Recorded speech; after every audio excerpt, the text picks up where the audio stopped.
Hello বন্ধুরা, আমাদের আজকের বিষয় হচ্ছে প্রিমিয়ার প্রোতে কীভাবে আমরা ভিডিওকে রোটেট করতে পারি। চলুন শুরু করা যাক। টাইমলাইনে আমাদের একটি ভিডিও ক্লিপ আছে, এটিকে আমরা সিলেক্ট করব।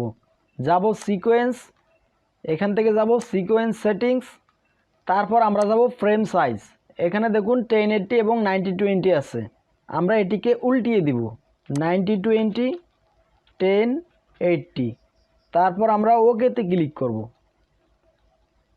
এখান থেকেও আমরা ওকেতে ক্লিক করব। এবার দেখুন আমাদের ব্ল্যাক বর্ডার চলে এসেছে। এটাকে আমরা কিভাবে রিমুভ করব? ভিডিও ক্লিপটি সিলেক্ট থাকা অবস্থায় আমরা যাব ইফেক্টস, এখান থেকে যাব ইফেক্ট কন্ট্রোলস। ইফেক্ট কন্ট্রোলস থেকে আমরা রোটেশনে গিয়ে এটিকে করে দিব 90 ডিগ্রি।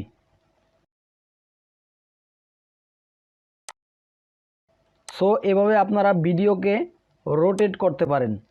ভিডিওটি ভালো লাগলে অবশ্যই লাইকে ক্লিক করবেন এবং আমার চ্যানেলটি সাবস্ক্রাইব করবেন। ভিডিওটি দেখার জন্য ধন্যবাদ।